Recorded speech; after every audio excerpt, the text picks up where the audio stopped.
Kisah seorang penulis gagal. Kisah seorang ayah putus asa yang mencari putrinya. Tak sengaja takdir mempertemukan mereka. Kisah yang ditulis berkembang terlalu jauh. Tokoh-tokohnya hidup tentang dewa yang haus kekuasaan. Ketika fiksi menembus kenyataan, Lu Kongwen terpaksa menghadapi ciptaannya sendiri. Sebuah kisah balas dendam, pengorbanan, dan perang frontal yang barbar. Ada dua movie yang langsung mimin rekap. Writer Odyssey 1 dan 2. Film yang penuh aksi dan efek yang menakjubkan tentang dunia yang saling berhubungan. Tanpa lama-lama, yuk kita gaskan!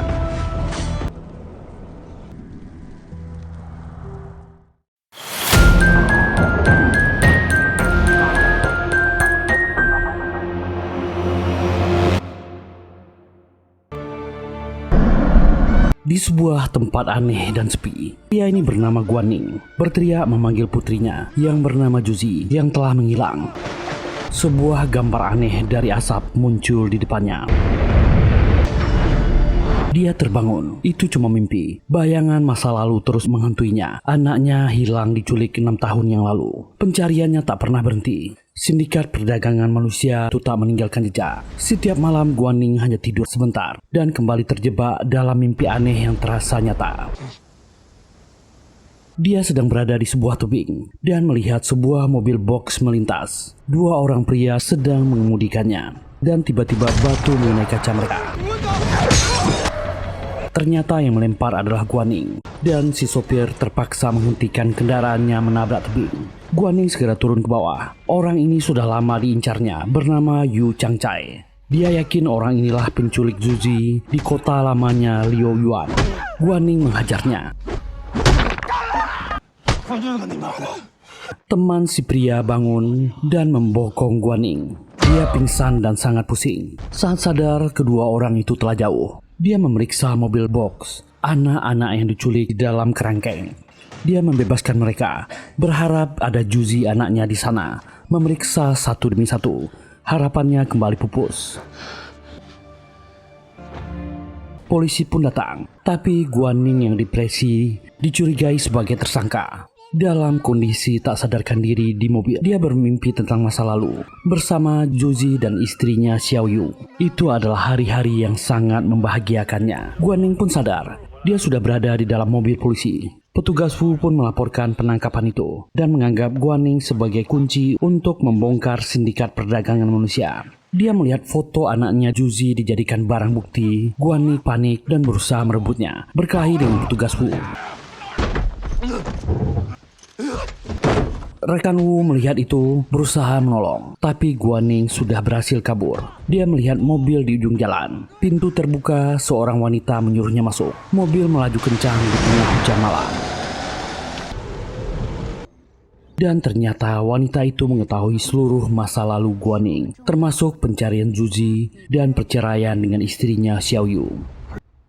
Dia memuji kegigihan Guanning, lalu menawar bantuan untuk menemukan anaknya. Awalnya Guanning menganggap wanita ini gila dan akan turun dan meminta mobil dihentikan. Wanita yang bernama Tuling ini berkata, jika dia pergi, dia akan kehilangan kesempatan menemukan anaknya. Dan Guanning kembali naik ke mobil. Ada dunia paralel yang saling terhubung. Bumi dengan dunia yang dikuasai para dewa. Dan pemuda yang berlari ini bernama Kongwen. Dia dikejar musuh bersenjata.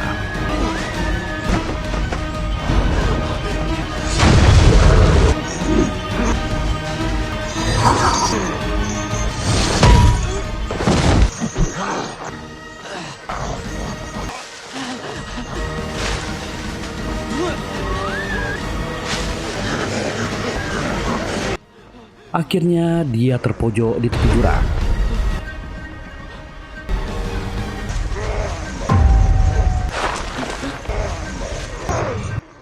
Tiba-tiba seorang gadis bernama Jiji muncul. Dia adalah kakak Kongwen.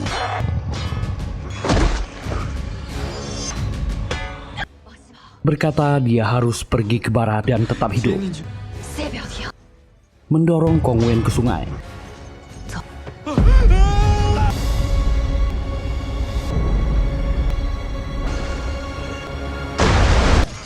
Gadis itu menghadapi musuh sendirian.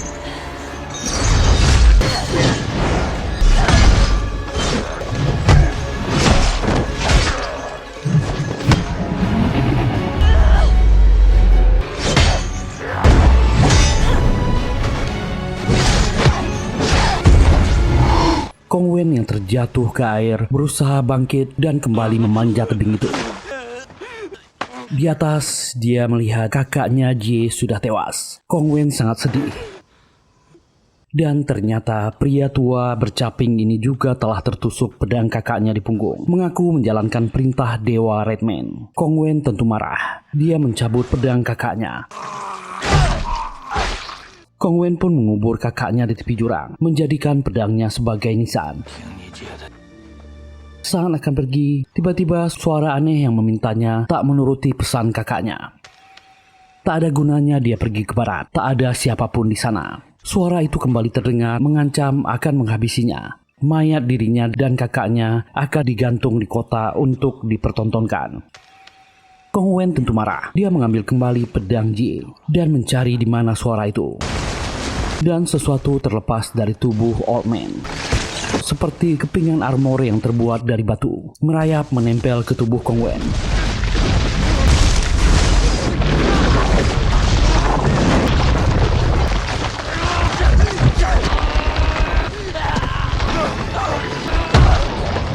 Dan membentuk armor baru di tubuhnya, menyerupai akar dan kulit pohon yang terbuat dari batu. Itulah Black Armor. Perisai hidup yang menyerap darah inangnya dan mampu bicara. Black Armor menikmati darahnya. Dia tertarik pada tekad Kong Wen yang ingin menghabisi Dewa Redman. Itu hal yang menarik. Dia akan membantunya. Kong Wen tak punya pilihan. Tak mampu melepaskan armor. Dia melanjutkan perjalanan menuju ibu kota, mencari Dewa Redman. Black Armor menjadi rekan dan penunjuk jalannya. Dan kita kembali ke dunia bumi. Orang ini adalah CEO perusahaan Aladdin, perusahaan yang berkembang pesat selama 7 tahun belakangan. Dia bercerita tentang perjuangannya membangun perusahaannya. Guaning mengikuti Ling, yang mengaku bisa menemukan Juzi. Mereka sampai di sebuah ruangan. Ling memperkenalkan dirinya. Dia adalah kepala humas grup Aladdin. Ling pun menampilkan 5 foto anak perempuan berbeda di layar. Dengan yakin berkata salah satu dari 5 anak ini adalah Juzi. Dan bertanya apakah Guaning masih bisa mengenalinya. Sayangnya 6 tahun berlalu telah mengaburkan ingatannya. Dia memutar siaran live di sebuah streaming. Seorang pria bertopeng sedang membacakan novel. Penulisnya bernama Lu Kong Wen. Guaning pun sadar cerita itu sangat mirip dengan mimpi-mimpinya. Dan penulis Kong Wen membacakan adegan Dewa Redman sedang sakit karena luka lama di kepalanya. Bersamaan dengan Limu, pemilik Aladdin, mendadak ambruk di tengah pidatonya. Di dalam ruang perawatan, Limu sangat murka setelah mendengar Kong Wen dalam novel menuju ibu kota. Dan ternyata cerita yang dibacakan Kong Wen berhubungan dengan orang ini. Ling pun menunjuk Guaning yang duduk di luar. Dia meragukannya. Orang ini hanya ayah yang gagal. Limu menegur karyawannya. Semua kemungkinan patut dicoba. Ling pun keluar dari ruangan itu. Ling pun balik bertanya, apa dia mau berkorban demi anaknya? Jawabannya tegas, apapun dia lakukan. Ling pun menyebutkan syaratnya. Mereka akan membantu. Tapi Guaning harus menghabisi seseorang. Target Guaning adalah Lu Kong Wen, penulis novel Pembunuh Dewa. Bosnya Limu percaya novel itu mempengaruhi dirinya. Setiap kali Redman terluka dalam cerita, Limu ikut merasakannya. Dan novel itu akan tamat 3 hari lagi. Akhir dari cerita, Dewa Redman dipastikan mati. Guaning sulit mempercayainya. Tuling juga tak yakin. Tapi yang penting, bosnya percaya kejadian itu nyata. Guaning diberi pilihan. Guaning menjawab dia akan melakukannya. Lu Kong Wen berada di kota Sungai Kembar. Guaning diberi waktu 3 hari. Setiap mimpi yang dia alami harus dicatat dan kirim. Dalam perjalanan menuju kota Sungai Kembar, Guaning terus mendengarkan novel Pembunuh Dewa yang disiarkan live oleh Lu Kong Wen. Kita kembali ke dunia paralel. Kong Wen adalah keturunan Sacred Wood Peak yang dulunya sebuah sekte terkenal. Dia meninggalkan gunung dan berjalan ke utara menuju kota awan. 200 mil pertama ditempuhnya dengan berjalan kaki. Lalu melanjutkan dari dermaga sungai Luosui. Kong Wen pun menaiki kapal menuju ibu kota. Perairan ganas dan makhluk asing di laut yang membuatnya gentar. Tapi tujuannya tetap menghabisi Dewa Redman. Di dunia nyata, Kong Wen menutup laptopnya dan keluar dari rumah. Tanpa sadar, Guaning mengikutinya. Guaning sudah menggenggam batu, mencari kesempatan. Dia mengamati kehidupan orang ini dari dekat. Kong Wen berusia 30 tahun, sering bermain bola dengan anak-anak di kompleknya. Digosipkan sebagai parasit karena tak bekerja. Lalu dia menghabiskan waktu di perpustakaan yang sepi. Guaning ikut masuk, tapi tiba-tiba Kong Wen menghampirinya. Dia ketahuan mengikutinya. Kong Wen bertanya kenapa dia mengikutinya. Ternyata dari siang, Kong Wen sudah menyadarinya dari dia keluar rumah di komplek dan masuk ke perpustakaan. Guaning tak bisa mengelak, mengaku sebagai penggemar. Kong Wen langsung antusias. Dia duduk di samping Guaning, bertanya asal-usulnya dan karya favoritnya. Guaning hanya menyebut pembunuh dewa dan karakter Kong Wen sebagai tokoh favorit. Kong Wen mengatakan ada karakter yang bernama Bai Han Fang. Dia sedang mengembangkan tokoh baru, seorang pria yang tak mampu melihat kebenaran. Kong Wen tiba-tiba kembali menulis. Guaning menerima telepon dari Tuling, bertanya kenapa dia terlalu dekat dengan target. Guaning sadar dia diawasi. Ketika dia menoleh, Kong Wen sudah menghilang. Guaning segera bergegas takut kehilangan jejaknya. Dia didesak Ling untuk segera menyelesaikan tugasnya. Berhenti bicara, habisi dia. Guaning menolak. Dia masih ingin menyelidiki tentang Kong Wen. Dan dia yakin Ling dan bosnya masih menyembunyikan sesuatu. Wanita ini berdalih tak semua yang perlu dia ketahui. Guaning pun marah berteriak, menarik perhatian Kong Wen. Pemuda ini tentu senang. Penggemarnya ternyata mengikutinya, bertanya siapa namanya. Guaning memperkenalkan dirinya. Dia kembali bertanya tentang karakter baru Bai Han Feng. Lu Kong Wen hampir menjelaskan. Tiba-tiba sebuah mobil melaju ke arah mereka. Guaning sangat kesal, tapi dia melihat lambang Aladin di mobil itu. Guaning memilih pergi dari sana. Kong Wen memanggilnya. Buku catatan milik Guaning jatuh. Dia memungut dan membacanya. Itu adalah catatan semua mimpi Guaning tentang putrinya. Kong Wen sangat tertarik membacanya tentang sebuah kota besar dikelilingi banyak orang dengan sesuatu berwarna merah menutupi kepalanya. Kembali ke dunia paralel, Kong Wen tiba di sebuah kota yang ramai. Orang-orang membawa senjata. Suasana tampak seperti festival. Tarian, musik, dan sorakan memenuhi kota awan. Kong Wen kagum melihat keramaian dan acara yang diadakan di kota itu. Seorang bocah tiba-tiba menabraknya. Kong Wen menolongnya. Bertanya pada si kakek, ini acara apa? Dia diberitahu semua orang di sini menyembah Dewa Redman. Di hadapan patung raksasa Redman, seluruh warga berlutut.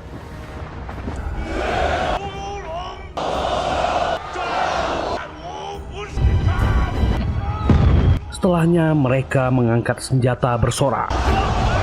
Keramaian itu bukan festival. Kota awan memiliki 18 distrik, dan yang tersisa kini hanya distrik Naga dan distrik Baihan.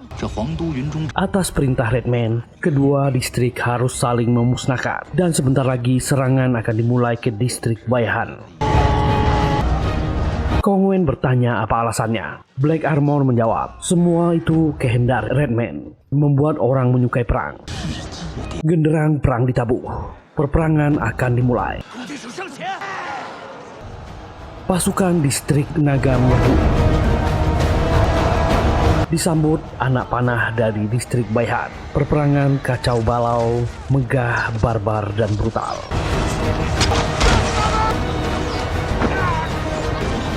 Kakek itu tertembak panah. Dia khawatir dengan cucunya. Tapi bocah ini terlalu bersemangat dan berteriak.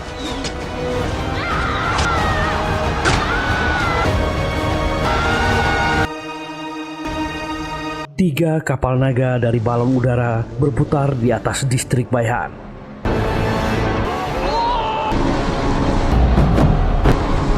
Mereka menjatuhkan tar yang berisi minyak.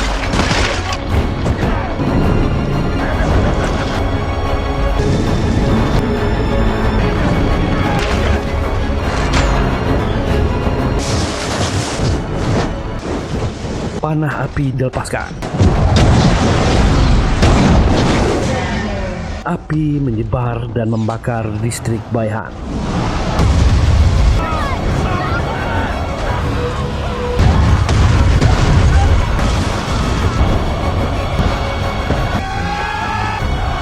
Pasukan distrik naga masuk dan mulai melakukan pemburuan.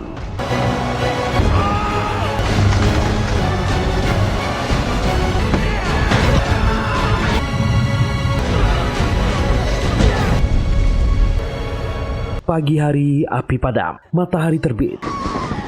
Rumah hangus dan bau asap di mana-mana. Penjarahan masih terus berlangsung. Kini hanya distrik naga yang tersisa. Kong Wen menyaksikan semuanya dengan heran. Dan tiba-tiba beberapa pasukan berzirah merah melintas. Semua orang berlutut ketakutan. Bendera hitam berpola merah.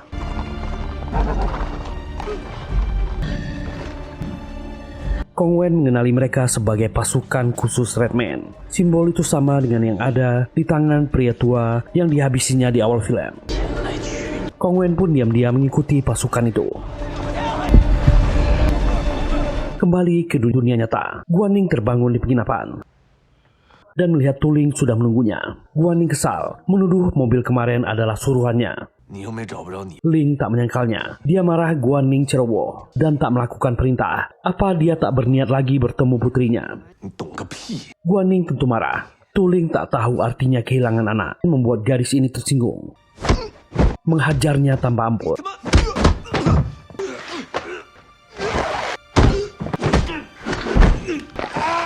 Menenggelamkannya di bathtub.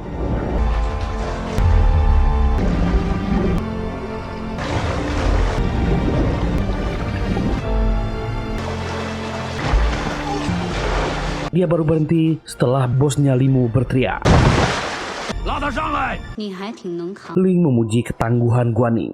Guan Ning bertekad dia tak akan mati sebelum menemukan putrinya. Telepon berbunyi. Resepsionis mengabarkan ada tamu yang menunggu Guan Ning. Guan Ning segera bergegas ke bawah. Dia bertemu dengan Kong Wen yang mengembalikan buku hariannya. Di dalam buku itu terselip kartu kamar. Makanya Kong Wen bisa menemukannya. Dan mereka berlalu sampai di sebuah tempat sepi. Di sebuah gang sempit, Lu Kong Wen menyalakan rokok sebat. Guan Ning nyaris menghabisinya. Kong Wen keburu berbalik dan bertanya apakah Guan Ning sudah membaca novel yang dia unggah semalam. Guan Ning mengaku dia belum membacanya. Kong Wen mengaku dia terinspirasi penuh oleh catatan mimpi Guan Ning. Dia mengaku kehabisan ide. Catatan itu sangat membantunya. Dia penasaran bagaimana dia bisa mengalami mimpi seperti itu. Guan Ning menjawab itu bukan urusannya. Dia menulis apa yang dilihatnya di mimpi. Tiba-tiba Kong Wen menyusun batu bata untuk membuat pot tanaman. Guan Ning sempat berniat untuk menghabisinya, tapi dia tak jadi melakukannya. Kong Wen pun bercerita tentang masa lalunya. Dulu dia bukan orang aneh. Dia orang normal, bahkan punya pacar. Semuanya berubah sejak dia membaca sebuah novel di pustaka. Dari situlah dia jatuh cinta pada dunia menulis. Dia terus menulis tanpa henti, menghasilkan beberapa karya. Hingga tanpa sadar, kekasihnya pergi meninggalkannya. Gelar diplomanya dibatalkan, dan dia tak bisa bekerja karena tak pernah ikut kuliah lagi. Tapi dia masih menerimanya, selama dia masih bisa menulis. Kong Wen mengaku dia hanya punya rasa bersalah pada ibunya. Tapi 6 tahun telah berlalu, hidupnya semakin berantakan dan tak tinggal lagi dengan ibunya. Guan Ning menyarankan agar Kong Wen berhenti menulis. Kembalilah hidup normal. Kong Wen menolaknya. Dia yakin selama terus menulis, hidupnya tetap berarti. Dia tak peduli penilaian orang. Mereka tiba di sebuah lahan kosong, di belakang sebuah apartemen tua. Kong Wen mendengar sesuatu, dan mendadak dia mengambil buku catatannya. Idenya mendadak muncul, dan segera menulis. Di dunia paralel, Kong Wen mengejar pasukan kavaleri merah di jalan sunyi. Black Armor memintanya hati-hati. Jarak semakin jauh. Kong Wen berhenti. Dia melihat seorang bocah menyeret kerabatnya yang terluka. Dia mendekat dan melihat orang itu telah tewas.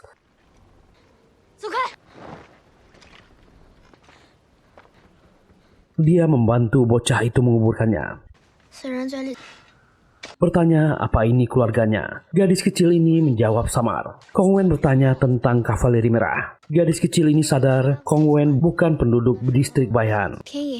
Kavaleri merah adalah pasukan pribadi Dewa Redman. Saat ada perang, jam malam diberlakukan. Sebelum matahari terbenam, trompet akan ditiup. Setelah malam tiba, siapa yang keluar tak akan kembali karena akan dihabisi.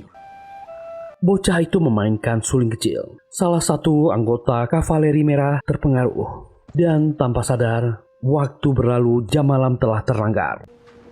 Itu pertanda buruk, matahari mulai terbenam. Dan mereka menjadi target pasukan kavaleri merah. Kong Wen menggandeng bocah ini, mereka melarikan diri. Kejar-kejaran terjadi.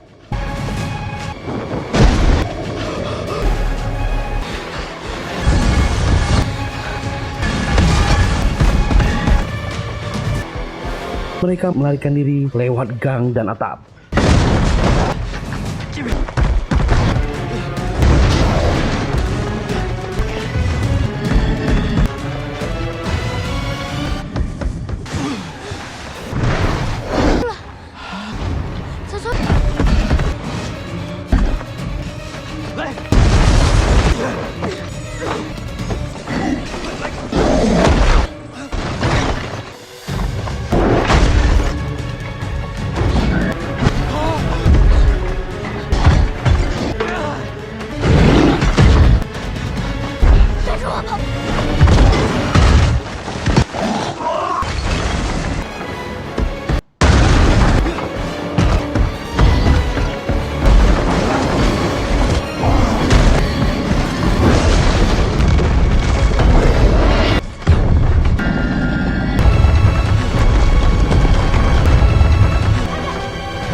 Kong Wen hampir tertangkap, memilih melawan.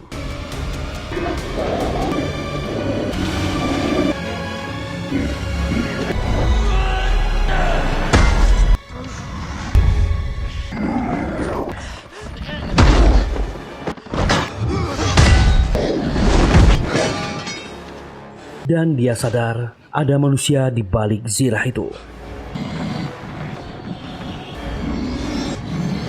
Dia akan dihabisi kapak. Bocah itu berteriak mengalihkan perhatiannya. Kong Wen menyuruh gadis kecil itu lari. Kegelapan malam tiba. Prajurit merah mendadak membeku. Kong Wen pun memanfaatkan kesempatan itu, membawa gadis kecil itu pergi. Sementara di dunia nyata, Lu Kong Wen terus menulis. Guan Ning mengintip dari kejauhan. Dia masih terus memikirkan putrinya. Lu Kong Wen tiba-tiba berdiri dan melihat Guan Ning sudah tak ada di sana. Tiba-tiba beberapa batu menghantam Lu Kong Wen. Lemparan terakhir mengenai kepalanya, dia jatuh pingsan. Guan Ning mendekat, memastikan Kong Wen masih bernafas. Dia mengambil buku catatannya. Genggaman Kong Wen terlalu kuat. Guan Ning mengambil batu dan berniat menghabisinya, tapi nuraninya tak bisa melakukannya. Guan Ning menguatkan hatinya, menyanyikan lagu yang biasa dia nyanyikan untuk putrinya. Saat akan mengeksekusi, Guan Ning mendengar sesuatu. Seorang pemuda menyanyikan lagu yang sama. Dia meninggalkan Kong Wen, mencari sumber suara. Guan Ning berhasil menangkapnya, mencecarnya dengan pertanyaan. Tapi pemuda ini berhasil melarikan diri. Guan Ning mencoba mengejar, tapi gagal menangkapnya. Guan Ning kehilangan jejak. Dia sampai di sebuah warung. Di sana dia kembali bertemu dengan Yu Changhai dan rekan-rekannya. Orang ini memerintahkan anak buahnya menyerang.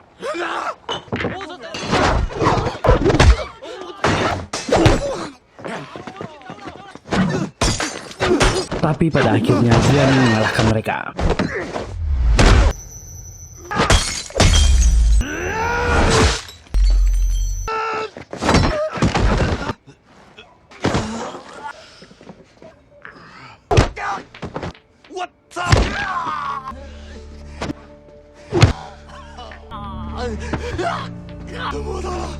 Guan Ning bertanya pada orang ini, di mana Juzi anaknya. Chang Hai mengaku, Juzi dimasukkan ke dalam karung dan bagasi mobil. Takut dia berisik, dia menyuntiknya dengan obat bius. Dia salah dosis. Saat diperiksa kembali, Juzi tak pernah bangun. Karena panik, dia meninggalkan Juzi di suatu tempat. Dia juga tak ingat di mana. Yu Chang Hai mengaku hanya bisa memberi uang kompensasi. Guan Ning pun hancur, tahu putrinya tewas. Dan dia sangat marah, hampir menghabisi Chang Hai. Tu Ling datang dan menghentikannya. Orang-orang mulai berkumpul dan merekam. Guan Ning menolak mundur dan tetap marah. Tu Ling terpaksa membuatnya pingsan. Guan Ning terbangun di dalam mobil. Bosnya Limu memerintahkan Ling untuk tetap mengurus Guan Ning. Mereka masih membutuhkannya. Guan Ning pun mengatakan anaknya sudah meninggal. Tu Ling menyangkal. Guan Ning menuntut jawaban dari 5 foto anak. Yang mana anaknya? Tu Ling terdiam tak menjawabnya, membuat Guan Ning kehilangan harapan. Tu Ling pun mengatakan ke bosnya, kondisi orang ini tak stabil. Dia ingin mengganti eksekutor Lu Kongwen. Bosnya Limu bersikeras, Guan Ning harus tetap melakukannya. Guan Ning bertanya di mana Yu Chang Hai. Tu Ling menjawab pria itu sudah ditahan dan akan diserahkan ke polisi. Guan Ning sangat dendam, nyawa harus dibalas nyawa. Dia menawarkan pertukaran, nyawa Lu Kongwen dengan Chang Hai. Besok adalah hari terakhir sebelum novel selesai. Guan Ning pun pergi. Bosnya mendesak Tu Ling. Dia tahu anak buahnya ingin melepaskan Guan Ning. Tu Ling pun mengatakan dari 5 anak di foto, tak satu pun anak Juzi. Ling sebenarnya muak, tapi dia harus tetap bekerja. Bosnya bahkan menyindir simpatinya. Dia terpengaruh oleh perasaannya. Kita kembali ke dunia paralel. Kongwen berlari ke arah bocah kecil itu. Prajurit merah masih mengejar mereka. Tiba-tiba berhenti bergerak, membeku seperti patung. Bocah itu segera mengajak Kongwen pergi. Di masa lalu di dunia ini, kerajaan Ranliang dipimpin seorang kaisar. 2 jenderal favorit, Redman dan Jutian. Mereka saudara angkat. Kaisar tiba-tiba menghilang. Redman pun mengambil alih pemerintahan. Pertarungan hebat terjadi. Jutian dikalahkan, dicap pengkhianat dan seluruh klannya dimusnahkan. Sejak itu Redman membenci siapapun yang berpihak pada Jutian. Mereka sampai di rumah bocil itu. Orang tuanya hilang bertahun yang lalu karena melanggar jam malam mencari makanan. Satu-satunya peninggalan hanyalah lukisan sang ibu, karya ayahnya. Lukisan itu sangat berharga dan sering jadi target penjarahan. Bocah itu yakin saat matahari terbit penjara akan datang dan mengejarnya. Kongwen mengajaknya pergi bersama. Bocil itu pesimis. Suara massa mendekat. Para penjara tiba. Mereka mencari barang berharga dan tak menemukan apapun. Pemimpinnya memerintahkan agar Kongwen dan bocil itu dihabisi. Bocil ini menolak. Dia memotong rambutnya dan akan melawan. Kongwen melindunginya. Keributan itu membangunkan Black Armor. Tentu saja makhluk ini tak ingin Kongwen meninggal. Kembali ke dunia nyata, Guan Ning bertemu lagi dengan Kongwen di sebuah atap gedung tinggi. Kongwen mengakui perkataan Guan Ning benar. Bertahun-tahun menulis tanpa hasil, bahkan sampai mengorbankan ibunya. Dia sudah sering akan mengakhiri hidupnya, tapi dia masih bernyawa. Kongwen berdiri di tepi atap. Dia merasa seluruh harapannya hancur. Ayah yang dia kira baik-baik saja ternyata telah tiada. Guan Ning hampir mendorongnya, tapi dia urung melakukannya. Kongwen tiba-tiba berkata, dia telah menulis karakter yang mirip Guan Ning. Guan Ning bertanya. Kongwen berkata tentang satria yang pernah dia tulis. Satria yang berarmor merah. Dan itu adalah karakter Guan Ning di novelnya. Kongwen buru-buru menuliskan idenya. Guan Ning pun membaca catatan itu. Kongwen menjelaskan, kesatria merah yang lahir dari diri Guan Ning. Akhirnya Guan Ning mengerti tentang Kongwen dan bocah itu bukan mimpi, melainkan sudut pandang kesatria merah yang hampir menghabisi Kongwen. Bahkan bekas luka di kepala kesatria itu persis sama dengan luka Guan Ning. Guan Ning merasa kesatria merah bukan mengejar Kongwen, melainkan bocah perempuan itu. Kongwen menjawab yang dikejar adalah seruling yang dibawa bocah itu. Kesatria merah hanya terpancing oleh benda itu. Dan tanpa sadar Kong Wen menyebut nama bocah itu Juzi. Membuat Guaning tertarik menanyakan siapa Juzi. Kong Wen menjelaskan, Juzi adalah tokoh dalam novelnya, gadis 10 tahun yatim piatu dari Bai Henfeng. Guaning merasa ini berhubungan. Nasib Limu mirip Redman dan kenangannya bercampur bersama Juzi. Guaning kembali bertanya, apakah novelnya dapat mempengaruhi kenyataan? Kong Wen tak yakin. Dia percaya dunia nyata dan dunia paralel di novelnya sama-sama eksis. Di suatu tempat, kehidupan seperti itu benar-benar ada. Guaning menangis di tengah hujan. Dalam novel, Kong Wen dan Juzi berhasil lolos dari Ksatria Merah. Tapi mereka kini dikepung oleh warga penjara. Kong Wen bingung mencari jalan keluar. Guaning pun memberi ide, sebagai penulis hanya Kong Wen yang bisa menentukan nasib mereka. Guaning memberi ide tentang Black Armor, makhluk yang hidup dari darahnya. Hubungan mereka bersifat simbiosis. Dari situ dia akan menemukan lanjutannya. Itu membuat Kong Wen bersemangat. Dia hampir jatuh dari atap. Guaning menariknya. Dan inilah yang terjadi di dalam novel. Para penjara akan menghabisi Juzi dan merebut lukisan. Kong Wen bersumpah akan menghabisi siapapun yang menyentuh Juzi. Detak jantungnya memicu Black Armor. Makhluk itu lepas dari tubuhnya, membentuk wujud sendiri, dan menghabisi seluruh penyerang.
Tapi makhluk ini sangat buas.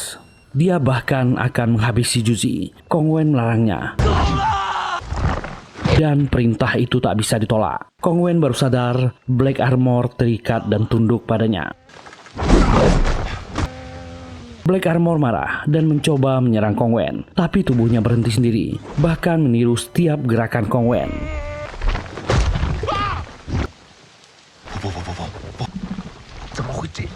Dia sangat kesal. Selama 400 tahun hidup bebas, kini harus tunduk pada manusia. Dia menyesal terlalu banyak meminum darah Kong Wen. Walau marah, dia tetap kembali ke tubuh Kong Wen. Dia tak ingin kehilangan sumber dayanya.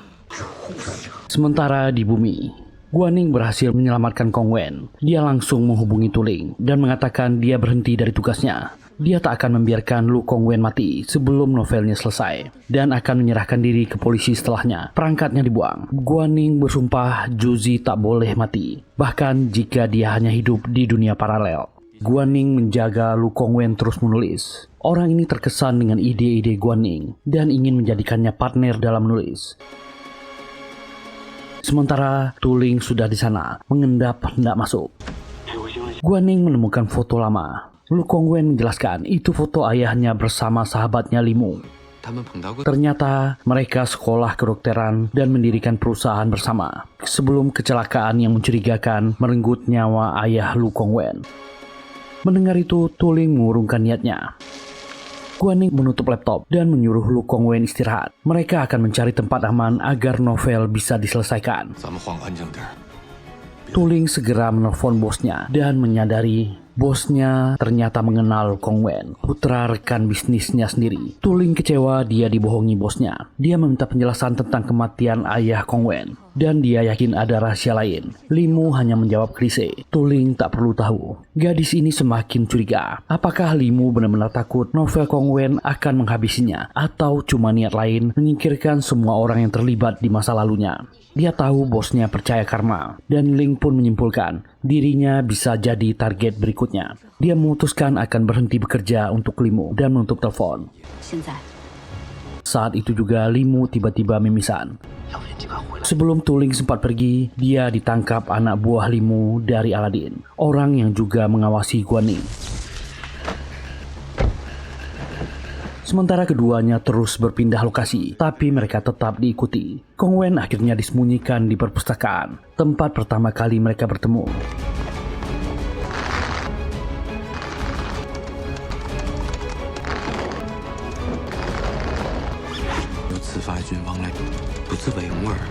Sementara di dunia paralel, saat masuk mereka melihat ratusan pasukan merah duduk tak bergerak.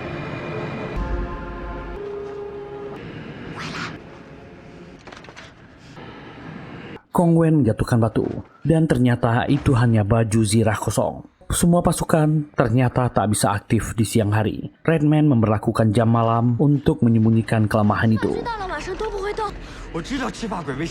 Mereka melanjutkan pencarian Redman. Kong Wen mencoba bicara dengan Black Armor, meminta bantuannya untuk membalas dendam pada Redman, dan berjanji akan membebaskannya setelah itu. Black Armor mengingatkan, dialah yang menghabisi kakak Kong Wen. Kong Wen tak peduli, musuh utamanya tetaplah Redman. Dia sudah menganggap Black Armor temannya. Mereka sudah lama bersama, dan membuat monster ini terharu.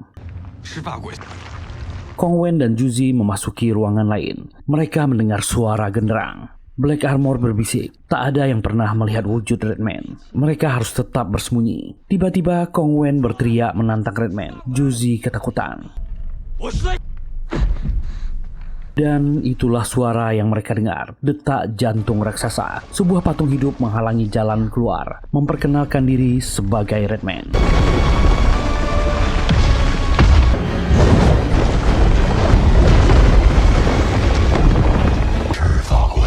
Kembali ke bumi, Guaning tetap berjaga, membawa sekotak bola pingpong. Dia melihat mobil mencurigakan di luar. 2 orang suruhan Limu masuk dengan kemampuan khusus, kemampuan listrik dan kecepatan tinggi, dan Guaning menyerang.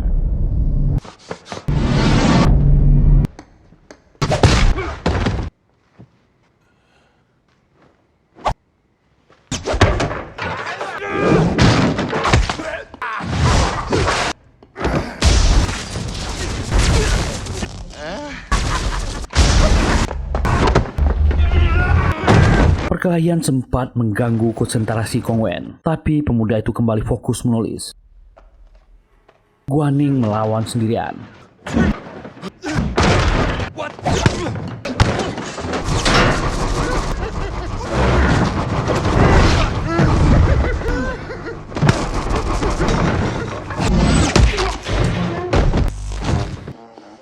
Guaning mencoba lari dari para pengejarnya, memancing pengguna listrik ke ruang berlantai kayu. Dengan sedikit trik, dia melumpuhkannya.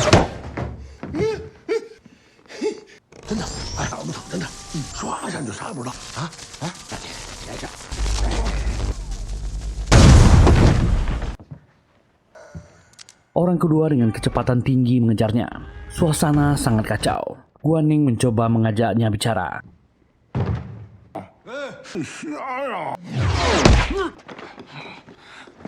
Tapi pria ini kembali menyuntikkan zat ke tubuhnya. Kekuatannya kembali, Guaning tak berdaya.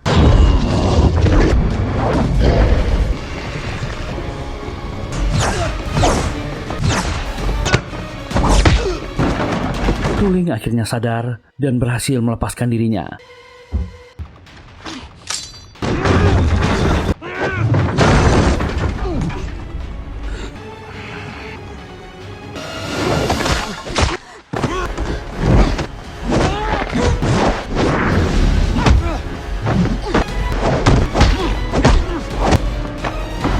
Dia segera membantu Guaning, tapi dia tetap dikalahkan oleh pria ini. Tuling akan dihabisi. Guaning bangkit dengan bola pingpong. Pria ini pun pingsan.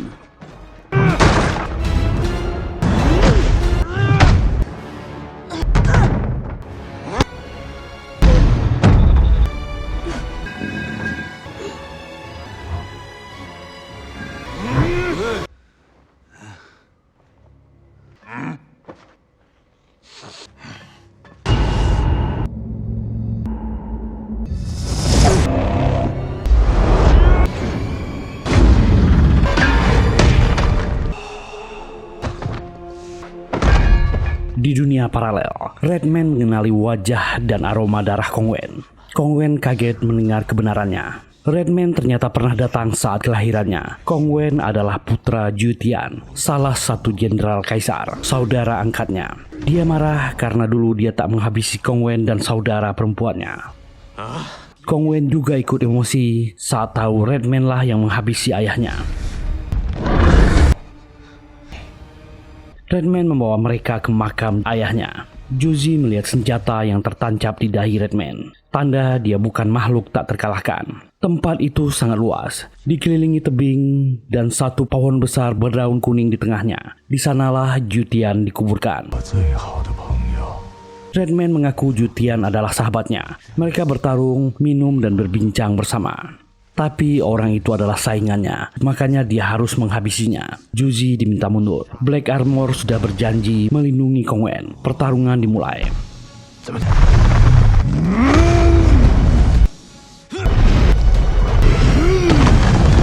Keduanya saling bekerja sama.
Saat Redman lengah, Kong Wen merebut senjata dan menyerang. Keduanya jatuh.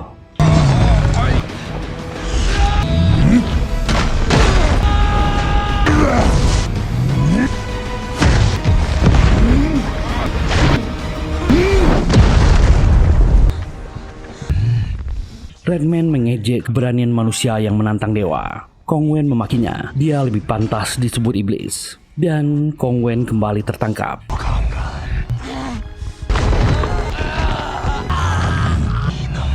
Black Armor mencoba menolongnya, dan Redman menghancurkan Black Armor.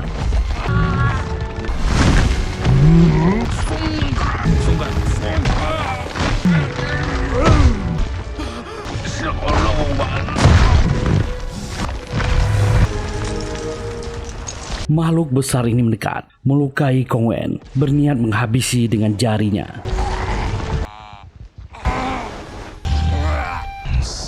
Juzi tiba-tiba memainkan serulingnya. Lagu ini diajarkan ayahnya. Gadis kecil ini akan memanggil ayahnya untuk menyelamatkannya. Redman terganggu.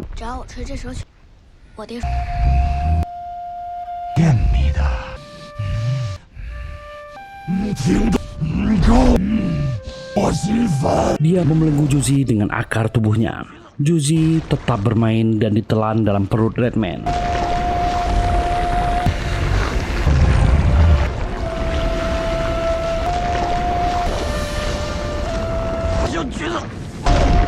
Dan ternyata di saat bersamaan, kejadian itu berhubungan dengan kejadian di bumi. Lu Kong Wen diserang di dunia nyata. Tuling berhasil melumpuhkan penyerangnya. Lu Kong Wen sudah terluka.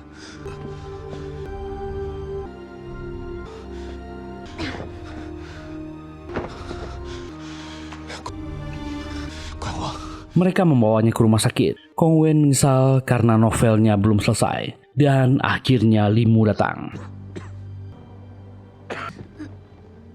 Dia mengaku melakukan berbagai kecurangan, meretas ponsel Guaning dan menghabisi ayah Kong Wen. Tujuannya adalah laptop Kong Wen. Ada rahasia besar yang disimpan ayahnya di sana. Guaning menolak menyerahkannya. Dia akan menyelesaikan novel yang ditulis Kong Wen, membuat Limu mentertawakannya.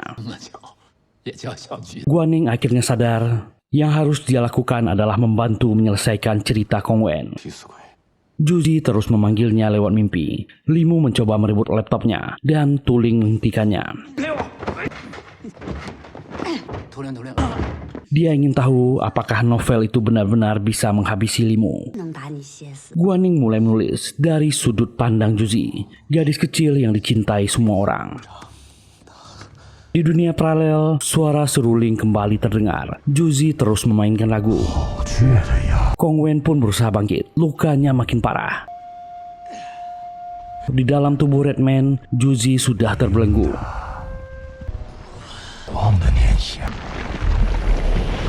Dan akhirnya ayah Juzi datang, muncul sebagai kesatria merah dan langsung menyerang Redman.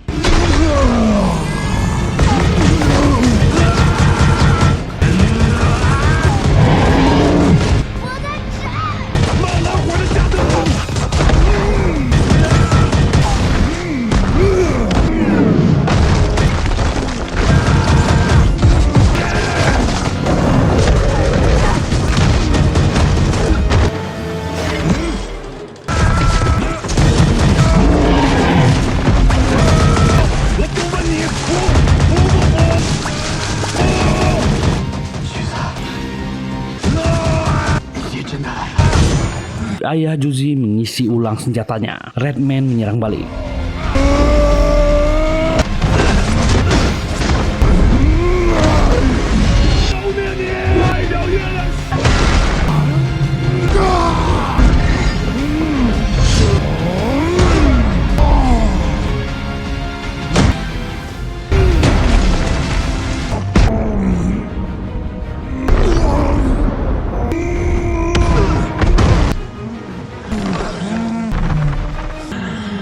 Orang berarmor merah ini tetap bangkit dan menyerang.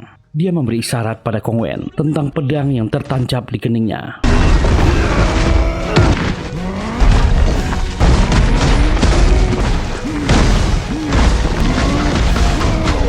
Dengan sisa tenaganya, Kong Wen bangkit. Ternyata Black Armor masih hidup. Mereka mendekati Redman bersama-sama. Mereka memanjat dan mencapai area kening, mencoba mencabut pedang.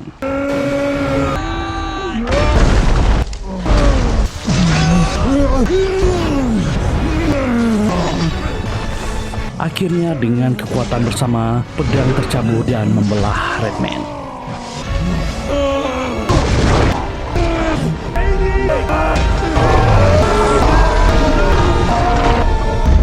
Juzi masih hidup, keluar setelah Redman tewas. Akhirnya novel yang ditulis Guaning selesai. Tuling membaca akhir cerita dan tersenyum.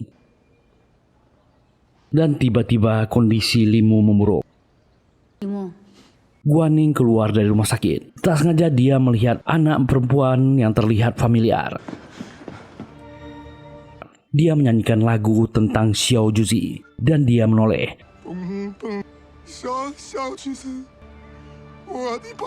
Mengenali lagu itu, Guaning sangat bersyukur putrinya telah ditemukan. Sementara di dunia paralel, Juzi membuka topeng Ksatria Merah. Dan ternyata itu sosok Guaning dan bertanya kenapa ayahnya terlambat. Sang ayah hanya bisa meminta maaf. Kong Wen tinggal di sana di bawah makam ayahnya, mengetuk Black Armor di lengannya. Makhluk itu membuka mata dan ternyata dia hanya tertidur. Beberapa tahun berlalu setelah Dewa Redman wafat, tapi ternyata jiwanya bereinkarnasi sebagai manusia yang bernama Chifa Gui, si asasin hantu berambut merah. Chifa mengingat kisah masa lalunya, menuliskannya di sebuah gulungan tentang Kong Wen yang meraih dukungan manusia dan pedang warisan ayahnya yang dikenal sebagai pedang pembunuh setan. Chifa dalam pengasingan. Dia diserang oleh sekelompok penjara yang mengira dirinya roh jahat, dirampok dan dihina sebagai pengemis. Satu-satunya harta hanyalah lukisan yang juga dirampas. Dan orang ini mengamuk, membantai semua penjara.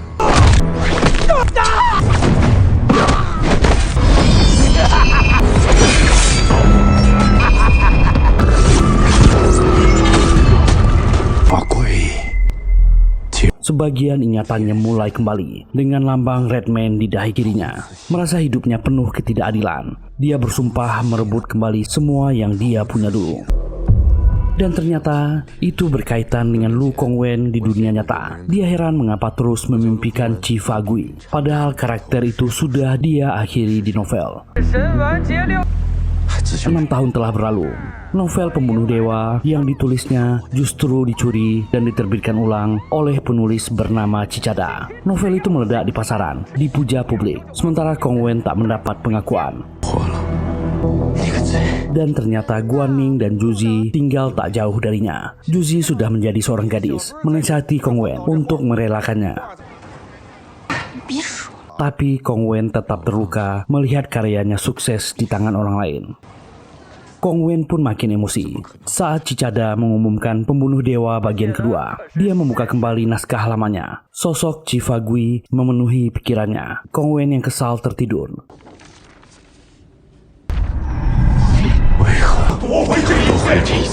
Dan dia terbangun di kota awan dalam novelnya sendiri. Dia tak yakin apakah ini mimpi atau kenyataan. Dari tebing tinggi, Kongwen melihat kota kacau. Orang-orang bertanda merah diintimidasi karena dianggap pengikut Chi Fagui. Dan tiba-tiba situasi berubah. Beberapa orang muncul di sana. Black Armor kini dikenal sebagai Black Dragon. Dan Kongwen versi muda muncul menghentikan penindasan.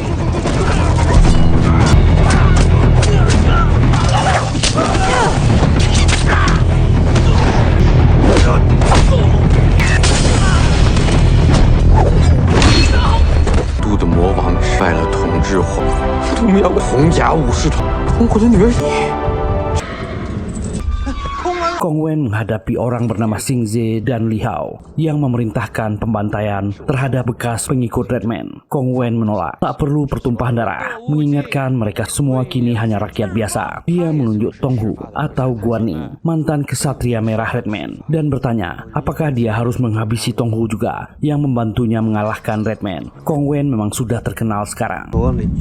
Dan tiba-tiba kapal naga awan muncul di angkasa.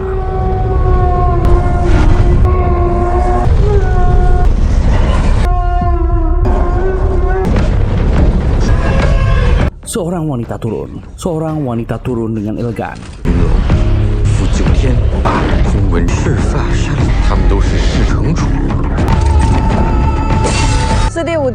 Bernama Ru Yunlong, rekan ayahnya dulu Jutian. Ternyata Chi Fagui juga sahabat Jutian, jelmaan dari Redman. Mereka berlima adalah bawahan kepercayaan kaisar di zaman dulu, dikenal sebagai 5 harimau awan. Ikatan itu hancur saat Jutian dihabisi Chifa atau Redman yang menguasai ibu kota kekaisaran. Semua yang Lu Kongwen saksikan adalah dunia yang lahir dari novelnya sendiri. Yunlong turun menengahi. Dia membela Kongwen dan menegaskan itu tak bisa dijadikan alasan untuk menghukum semua pihak. Yunlong dituduh bersekongkol. Kongwen pun membantah. Dia tak ingin terlibat kekuasaan, tapi dia tak akan menolak pertarungan. Orang bernama Xingze akhirnya mengalah dan membebaskan orang-orang itu, lalu pergi dengan Li Hao. Sebelum pergi, dia sempat menyindir Yunlong yang berselingkuh dengan Jutian. Kongwen dibuat emosi. Yunlong segera menghentikannya dan mengatakan hanya dirinya dan Kongwen yang mampu menyatukan kota awan. Dia harus sabar sekarang. Dan ternyata di kota awan telah terjadi perselisihan antara dua kubu. Lu Kongwen menyaksikan semuanya dan heran melihat karakter ciptaannya sendiri. Tiba-tiba seseorang muncul di belakangnya. Chi Fagui langsung membungkam dan menyerangnya. Dia heran karena wajah Kongwen sangat mirip dengan Kongwen putra Jutian. Kongwen pun mengaku sebagai penulis Pembunuh Dewa, menjelaskan dunia dan tokoh di sini adalah hasil tulisannya. Chifa pun menyentuh Kongwen. Seluruh alur cerita mengalir ke dalam pikirannya, membuat orang ini marah. Ternyata hidupnya ditentukan dan bergerak oleh orang ini. Chi Fagui akan menghabisinya. Lu Kongwen mencoba menahannya. Tiba-tiba alarm ponsel berbunyi, tapi Chi Fagui tetap akan menyerang. Lu Kongwen terbangun di tempat tidur. Ponselnya sudah hilang. Dan Kongwen pun datang ke tempat Guanning dan Juzi, menceritakan kejadian di mimpinya. Juzi tertawa, tak percaya ponselnya tinggal di alam mimpi. Dia menyarankan agar Kongwen menulis kembali berdasarkan pengalamannya. Dan Guaning memberi Kong Wen ponsel lama Juzi. 淘汰的吗？那我用的不也他淘汰？ Mereka mengobrol panjang lebar malam itu. Tiba-tiba seseorang datang. Dia bernama Chan. Inilah orang yang beralias Cicada yang mengambil karya pembunuh dewa milik Kong Wen. Kong Wen sangat marah dan memukulinya. Chan datang untuk meminta maaf. 6 tahun yang lalu mencuri karya Lu Kong Wen dan menghancurkan hidupnya. Chan menawarkan kerjasama untuk menulis Pembunuh Dewa 2. Guaning tentu tak mau. Lu Kong Wen mengusir Chan. Guaning menegaskan, jika Chan benar-benar menyesal, dia harus mengakui secara terbuka bahwa novel Pembunuh Dewa karya Lu Kong Wen dan dirinya hanya penjiplak. Chan menunjukkan niatnya. Dia melakukan apa yang diminta Guaning. Di internet sudah tersebar penulis Pembunuh Dewa yang sebenarnya adalah Lu Kong Wen, bukan dirinya. Lu Kong Wen bingung apa langkah selanjutnya. Dia menatap meja kerjanya. Kursinya tiba-tiba berputar. Chifa Gui muncul. Kong Wen tentu kaget dan melempar buku. Makhluk itu mengaku dia hanyalah imajinasi Kong Wen. Sisi tergelap dalam dirinya. Dia marah cara hidupnya dituliskan dan menghilang. Kong Wen pun pusing, menyampaikan keputusannya pada Guaning. Dia akan bekerja sama dengan Cicada. Ini kesempatan baginya. Di masa lalu, Guaning juga gila mencari anaknya. Tapi kali ini Juzi justru mendukungnya. Dia akan menjadi pembaca pertama Pembunuh Dewa 2. Sementara di dunia paralel, di kota awan ibu kota Ranyang, ternyata ada 3 faksi yang berebut kekuasaan. Tong Hu pun bertanya pada Kong Wen, mengapa dia menolak posisi sebagai penguasa kota. Kong Wen menjawab kekuasaan bisa mengubah manusia. Hubungan mereka berempat sangat akrab, dan rumor Chifa Gui atau Redman masih hidup pun menyebar. Juzi meragukan kabar itu. Dia menyaksikan sendiri Redman dihabisi, tapi keempat orang ini tetap akan melakukan pencarian.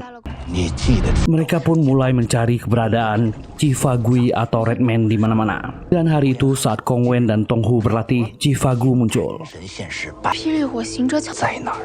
只有赤发鬼。不信了这疯话。好骚的妖气！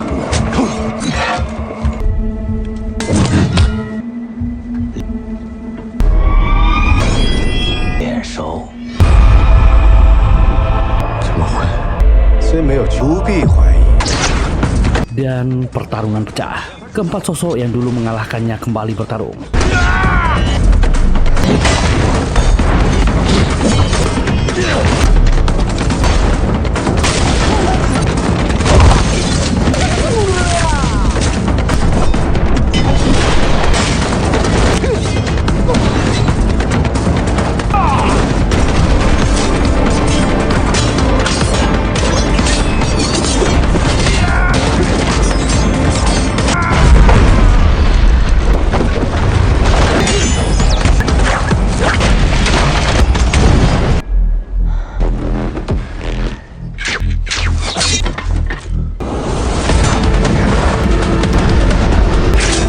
Akhirnya, Chifa menyandera Xiao Juzi, memaksa mereka mendengarkannya dulu. Kong Wen yakin dia dulu telah menghabisinya. Chifa juga tak mengerti kenapa dia kembali hadir, dan berkata ini semua mungkin sudah takdirnya. Dia melepaskan Juzi, membuang senjata, dan menunjukkan niatnya, sebuah artefak yang memperlihatkan masa depan. Penduduk dermaga tewas. Lalu orang-orang terdekat Kong Wen, banyak sekali korban warga yang tewas.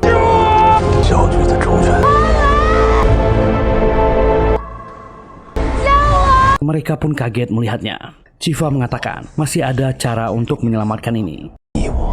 Orang-orang ini tak percaya. Tong Hu menjatuhkan Chifa. Black Dragon menyarankan serahkan orang ini pada Li Huo. Kong Wen menolaknya. Dia ingin memastikan kebenarannya dulu. 黑龙说的对， Sementara faksi Xingze dan Li Hao pun sampai. Mereka juga mencari Chifa Gui atau Redman. Tong Hu dan Black Dragon menemui mereka. Kong Wen dan Xiao Juzi keluar lewat belakang melakukan pelayaran bersama Chifa. Chifa meyakinkan Kong Wen hanya dirinya yang bisa menemukan dewa. Mereka bisa mencegah bencana ini. Kong Wen mencoba percaya dan mengikuti saran Chifa. Di kapal, Kong Wen bertanya kenapa Juzi ikut. Gadis ini cuma khawatir padanya. 惹火我， Dan tiba-tiba Chifa Gui atau Redman teringat dengan ayahnya Jutian. Dia menawarkan untuk menceritakan kisah masa lalunya bersama Jutian. Sementara di dunia nyata, kedua orang ini mulai bekerja sama untuk menulis. Chan pun memuji Chifa sebagai karakter yang kuat. 赤发这个人物很有魅力啊， Orang ini akan melihat dokumen di laptop. Lalu Kong Wen langsung menjauhkan laptopnya. 进步了。 Dan Kong Wen juga menceritakan ponselnya tertinggal di dunia pembunuh Dewa 2. Chan tertarik. Tak menyangka dunia yang ditulis Kong Wen benar-benar ada. Sementara di dunia paralel, Kong Wen dan rombongannya sampai di sebuah daratan. Chifa terus bicara tentang masa lalu. Kong Wen menghentikannya. Tak perlu dibicarakan.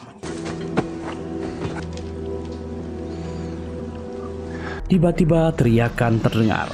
Mereka mendatangi sumber suara. 别废话，想找 Menemukan rumah tua bersimbol asing yang ternyata kosong. Mereka semua bersembunyi dan mencari tempat. Serangan terjadi. Li Huo muncul. Langsung menuduh Kong Wen mencari dewa demi kekuasaannya sendiri dan ingin menguasai kota Wan. Kong Wen menyangkal. Li Huo mengecamnya karena masih bersama dengan Chifa Gu, si Redman, padahal dialah pembunuh ayahnya. Ternyata Li Huo juga bawahan kaisar di masa lalu. Dia dan dua jenderal lain telah meninggalkan Jutian bertarung sendirian. Chifa mengejeknya. Li Huo tak terima. Tujuan mereka sama, bertemu dewa untuk meminta kuasa. Pertarungan pun terjadi.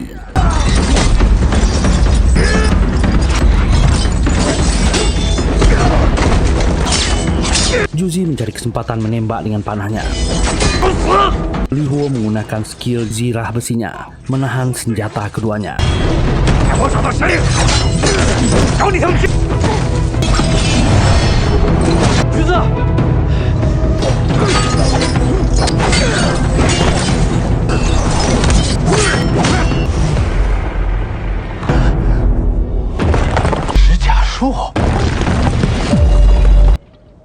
Chifa Gu jatuh. Pedang Kong Wen tak bisa melukainya.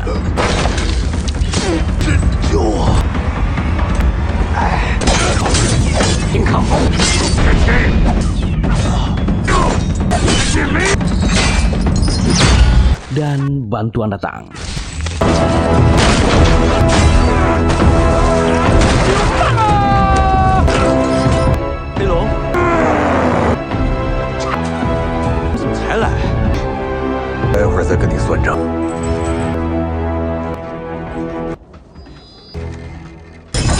Black Armor dan Tong Hu menyerang. Li Huo terkepung.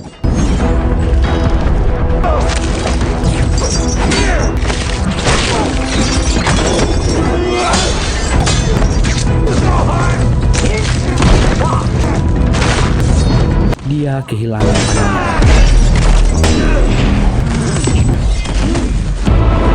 Tiba-tiba Chifu datang menyergap dengan rambut merahnya, menyerap energi kehidupan Li Huo.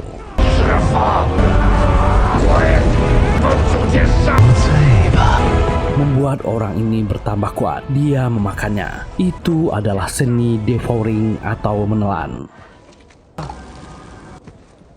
Chifa Gu memberi saran agar mereka melanjutkan perjalanan dan mereka merasa orang ini makin berbahaya. 赶路吧。 Mereka melanjutkan perjalanan ke wilayah bersalju dan istirahat di rumah kosong. Juzi bertanya, dia pasti memiliki kemampuan Li Hao sekarang. Chifa pun menunjukkan skill itu. 便有他的力量。 Di luar, Tong Hu meminta penjelasan dari Kong Wen. Apakah tindakan mereka benar? Mencari dewa akan membawa kebaikan atau membawa bencana? Kong Wen terdiam. Dia berkata semua takdir telah ditentukan dan pada akhirnya semua orang akan meninggal. Mereka hanya bisa berusaha untuk masa sekarang. badai salju sudah di depan. Chifa mengatakan Ru Yunlong dan Xing Ze juga sedang memburu dirinya. Kong Wen harus menemukan dewa lebih dulu. Black Armor diperintahkan melindungi Xiao Juzi. Kong Wen dan Tong Hu bersiap. Mereka merasa ada musuh di depan. Musuh yang muncul adalah pasukan Xing Ze, disebut tentara bayangan atau walker. Mereka memiliki kemampuan transparan.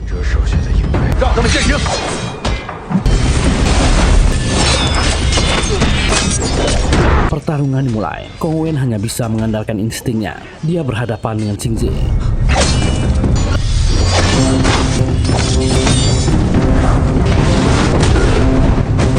Tujuannya tentu saja Chifa Gu dan artefak yang dimilikinya.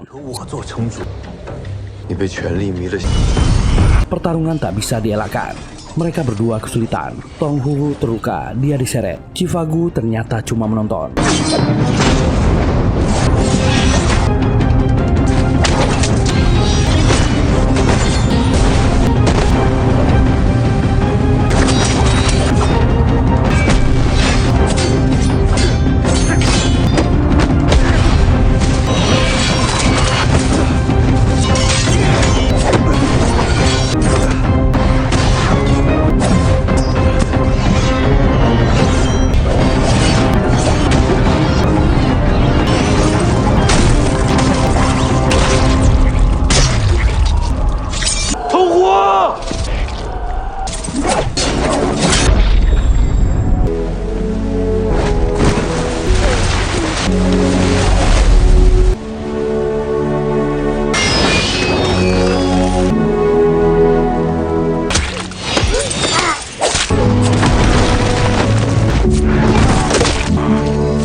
Walau menang, Tong Hu kepayahan. Kong Wen akhirnya bisa mengalahkan Xing Ze dan mendekati Tong Hu melihat keadaannya.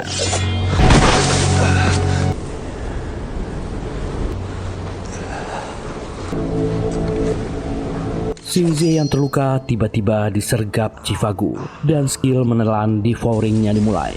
Dan sempat-sempatnya Chifa selfie dengan ponsel itu. Kong Wen akhirnya bisa mengeluarkan senjata yang menusuk Tong Hu, lalu mengobatinya. Tapi Tong Hu merasa itu sudah terlambat. Lukanya terlalu parah.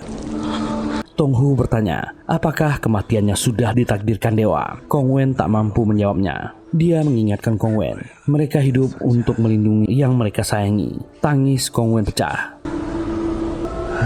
Suara Xiao Juzi terdengar mencari ayahnya. Tong Hu meminta Kong Wen menghentikannya. Dia tak ingin putrinya melihat kondisinya. Kong Wen menurut.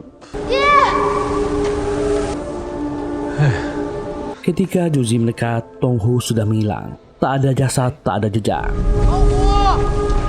Gadis itu menggali salju dengan putus asa dan menangis. Mereka tak menemukan apapun. Hari itu mereka kehilangan rekan. Itu membuat Kong Wen ingat. Tong Hu lah yang melatih kungfunya dulu. Kong Wen semakin bertekad. Dia harus bertemu dengan dewa. Mungkin keadaan ini bisa dibalikkan. Sementara di dunia nyata, Kong Wen bicara dengan Guanning soal novel barunya. Guanning bertanya padanya. Dia tak yakin kerjasamanya dengan Cicada berjalan baik. Orang itu berniat jahat. Lu Kong Wen menjelaskan, dulu seluruh biaya hidupnya ditanggung Guanning. Kini dia bisa ikut membantu. Apalagi Juzi nanti akan kuliah. Guanning meminta Kong Wen memikirkannya lagi. Dia takut Kong Wen kecewa. Mereka sempat berdebat. Kong Wen membantahnya, dulu Guanning pernah berniat menyakitinya. Semua orang punya masa lalu. Guanning hanya takut Kong Wen kecewa. Dia sudah seperti keluarga. Dan Guanning pergi dari sana. Guanning pun berniat kembali ke rumahnya. Di dalam bus, pikirannya kalut, terganggu bayangan hitam yang menyerupai Chifa Gui. Sosok itu menekannya agar menerima sisi gelap dirinya, dan dia akan mendapatkan kekuatan yang lebih besar. dan ternyata Juzi mengikutinya. Gadis ini telah membaca bagian Tonghu meninggal. Dia memprotes kematian Tonghu. Menurutnya, Tonghu hanya khawatir Chifagui akan mencelakai Kongwen, seperti ayahnya yang menghentikannya bekerja sama dengan Cicada.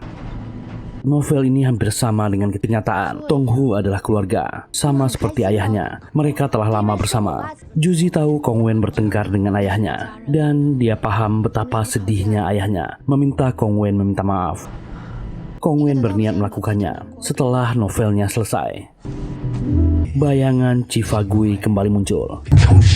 Mendesaknya menyelesaikan novelnya. Juzi pun mengembalikan laptopnya dan berharap dia terus bahagia menulis. Jika pembunuh dewa 2 gagal dan orang-orang yang dia sayangi hilang, apa yang tersisa untuknya? Itu membuat Kongwen terdiam. 写得开心吗？ Di rumah, Kongwen ditelepon oleh Chan untuk menyelesaikan bab berikutnya. Mereka sudah ditagih oleh penerbit. Kongwen segera menutup telepon dan kembali menulis. Kongwen dan Chifa hampir sampai tujuan di sebuah jurang yang dalam. Navigasi dari artefak sudah hampir berakhir. Mereka berdiri di sebuah prasasti dan ada simbol yang sama. Tiba-tiba Xiao Juzi muncul. Dia ternyata mengikuti Kongwen dan tak rela. Gadis ini membawa busur panah milik Ru Yunlong. Di masa lalu ini pernah hampir menghabisi Redman. Yuzi mengarahkan panahnya dan ternyata dia menembak ke atas. Itu tanda untuk Ru Yunlong. Wanita ini berada di kapal naganya di angkasa dan melihat tanda itu membuat Chifagu sangat geram. Dia segera melarikan diri. Yunlong dan pasukannya mengejar. Kongwen dan rekan-rekannya juga ikut kabur.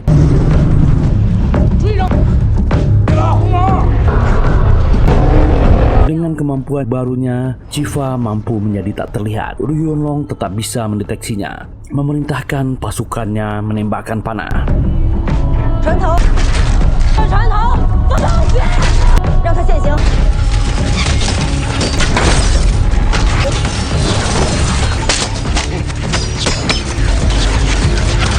发话了，这把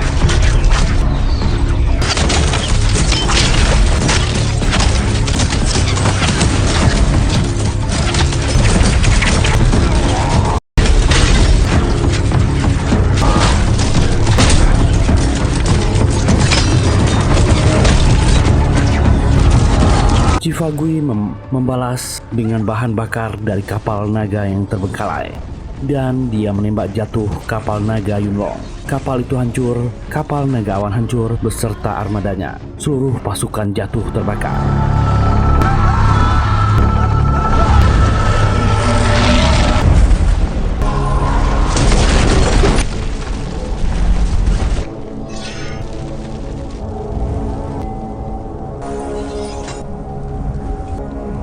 Yunlong masih selamat, mampu menyembuhkan diri.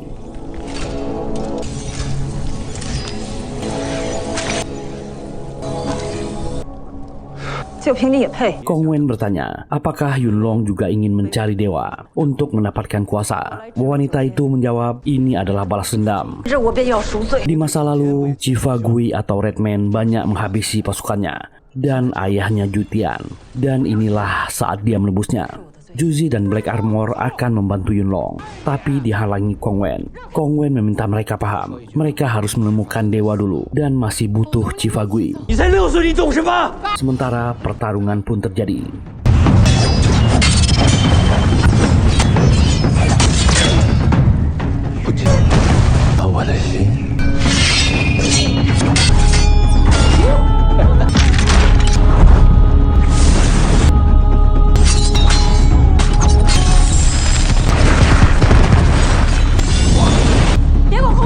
Yuzi dan Black Armor masih mencoba menyerang, tapi tetap dihalangi. Itu membuatnya kesal. Kongwen sangat bodoh percaya dengan Chifagu. Pertarungan semakin sengit.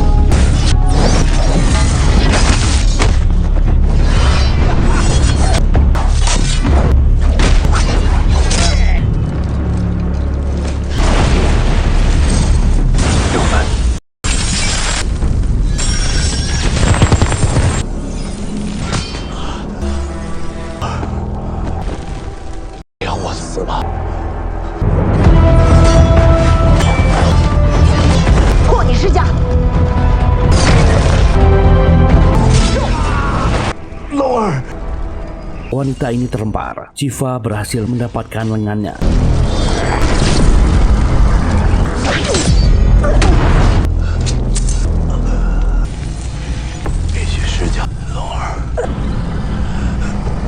Orang ini segera memakai skill menelannya, memakan tangan itu. Dia pun segera memperoleh kemampuan Yunlong. Dan akhirnya Ru Yunlong dimakan Chifa Gui dengan skill devouringnya. Yunlong masih bisa bersuara, meminta maaf pada Kong Wen. Dia akan menemui ayahnya. Rambut Chifa Gui semakin merah dan panjang. Kekuatannya meningkat, kini dia tak terkalahkan. 一切并肩作战。 完了。 Xiao Juzi murka pada Kong Wen, tapi akhirnya dia pasrah. Dia mengajak Black Armor pulang. Chifa Gui menyarankan Kong Wen ikut mereka saja, tapi dia memilih tetap bersama Chifa Gu. Dia ingin melihat ini di mana ujungnya. Sementara di bumi, bab terbaru Lu Kong Wen selesai. Chan menyukainya dan menyarankan agar kali ini villain menang. Lu Kong Wen menolak. Dia dibesarkan bahwa tokoh utama dan kebaikan harus menang. Perdebatan berujung kekerasan.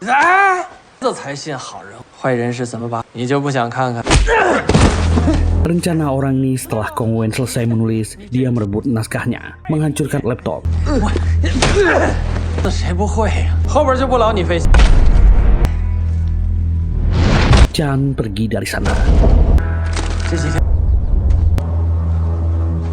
Chifa Gu muncul dan mentertawakannya. Ayo balas dia. Chifa akan memberinya kekuatan.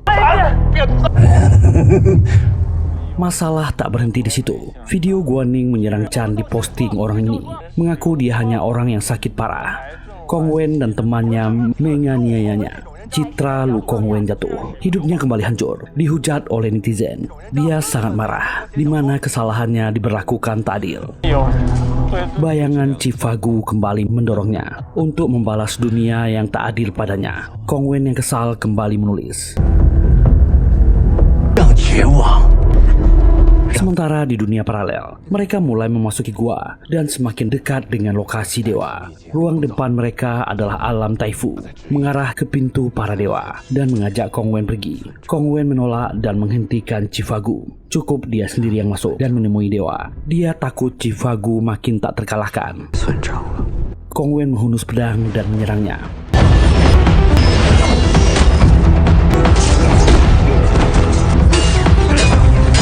Chifa sempat mengejeknya, dan dia berhasil dipenggal dengan bantuan Black Dragon yang diam-diam mengikuti.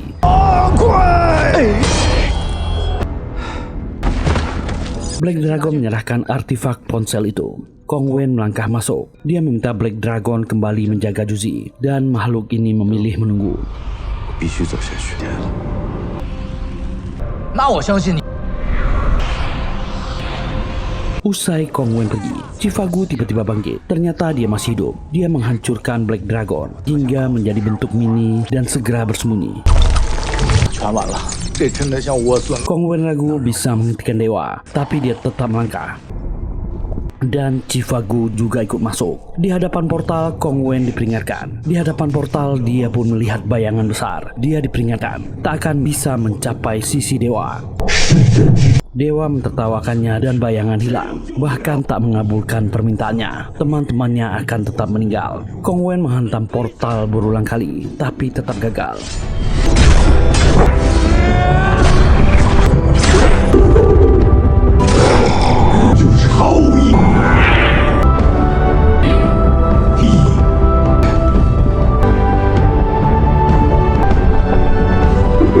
Sementara di bumi, Kong Wen baru selesai menulis dan menutup bab itu. Chan tiba-tiba masuk ke rumahnya, memaksanya menulis lanjutannya. Lu Kong Wen menolak, tapi kembali dipukuli. Chan tertawa melihat naskah barunya. 时空船写了吗？就你这泡狗屎，也算有点。 Lu Kong Wen sangat marah melihat bayangan Chifa Gu dalam dirinya, dan dia memukul Chan hingga pingsan.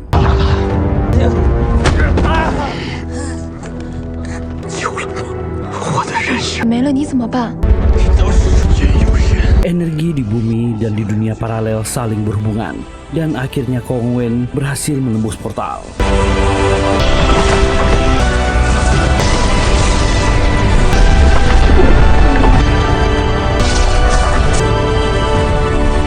Inilah plot twistnya. Dewa yang dikejar Lu Kongwen adalah Kongwen di dunia nyata, pencipta dunia pembunuh dewa.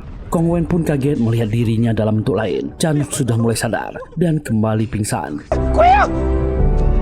Kongwen melempar buku dan barulah dia sadar ini bukan ilusi. Novelnya memang menjadi kenyataan. Lu Kong melihat tulisan di laptop. Dia sadar inilah yang membentuk kejadian di dunia dewa. Dia menghunuskan pedangnya, berniat akan menghabisi Kongwen. Kongwen tentu ketakutan dan segera kabur dari sana, menuju ke atap. Dengan gampang, Lu Kong menyusulnya. Kongwen jatuh ketakutan. Dia dipaksa bangkit.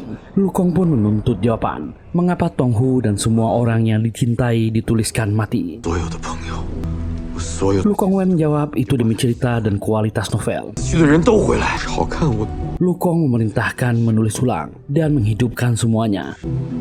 Tapi Kongwen tak bisa. Dia tak tahu cara menghidupkan orang mati. Kedatangan Lu Kong ke dunia ini bukan karena tulisannya, melainkan hasil tekad Lu Kong sendiri. Kongwen menegaskan dirinya bukan dewa.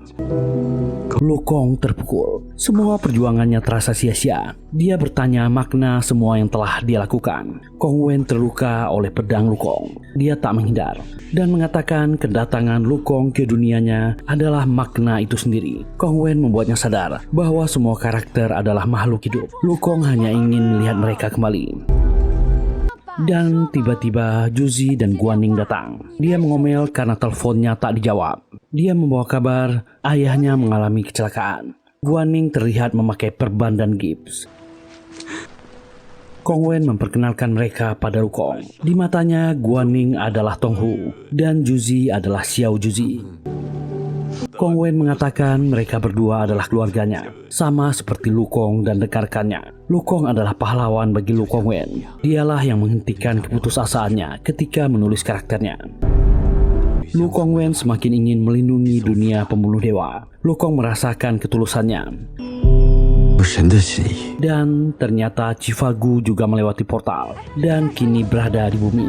Beberapa wanita bahkan mengajaknya berfoto. Kongwen diajak menikmati dunia ini. Juzi menduga dunia paralel telah terbentuk. Chifagu menikmati kehidupan modern. Mereka bermain bola, melihat pesawat, dan menyusuri kota. Bahkan mereka menonton konser dan jalan-jalan. Lu Kong terpana melihat dunia para dewa. Dan ketika konser berlangsung, Chifagu melihat Lu Kongwen. Malam itu Lu Kong merasa waktunya sudah cukup di sini. Dia menyerahkan pedang ayahnya sebagai hadiah. Kongwen bertanya, kapan mereka bertemu lagi? Lu Kong jawab, nanti giliran Kongwen datang ke dunianya. Di sana semua yang dia tulis akan menjadi nyata. Semua dapat dipenuhi. Dia kaget saat Lu Kong mengembalikan ponselnya. Itu bukti bahwa dia pernah masuk ke dunia novel pembunuh dewa. Itu bukan mimpi. Tiba-tiba Kongwen sadar satu hal. Teknik psikis Chifagu bukan miliknya. Itu adalah teknik punya ayahnya Jutian. Dan dia yakin Chifagu pernah memakan ayahnya. Lu Kong menjelaskan siapapun yang dimakan Chifagu akan terjebak selamanya. Lu Kong mulai paham tujuan Chifagu bukan mengubah nasib, melainkan memakan Kongwen demi mendapatkan dunianya. Dia ingin lebih kuat dan mengatur dunia pembunuh dewa. Tiba-tiba Lu Kong mengambil kacamatanya dan menukar penampilan mereka. Chifagu pun muncul. Lu Kong segera mendorong Kongwen. Orang ini menyergap dan berhasil memakan Lu Kong. Juzi pun panik mencari Lu Kong. Chifagu gembira dia telah memakannya. Guaning melempar pisau, tapi orang ini pulih. Chifagu yang sudah mendapatkan tujuannya kabur dari sana. Lu Kongwen menangis, menyadari Lu Kong kembali menyelamatkannya. Di kamar mereka bertiga menatap portal dan belum yakin Chifagu sadar telah memakan orang yang salah. Lu Kongwen mencoba merubah di novel, tapi tak yakin tulisannya bisa berpengaruh. Satu-satunya cara dia akan memutuskan masuk ke dunia pembunuh dewa. Dia sempat ragu, tapi Lu Kong mengatakan masa depan ada di tangannya. Guaning ingin ikut, tapi Kongwen menolaknya. Dan akhirnya Kongwen masuk ke portal dan menghilang. Ternyata Black Dragon Mini masih di sana. Dia menyusun batu kecil yang diberi nama Tong Hu, Xiao Juzi, dan Kong Wen.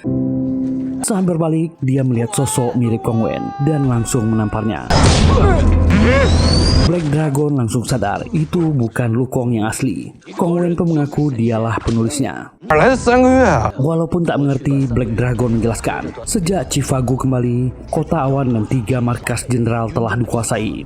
Dalam 3 bulan wilayah utara jatuh, pajak melonjak, kota awan kembali jadi neraka.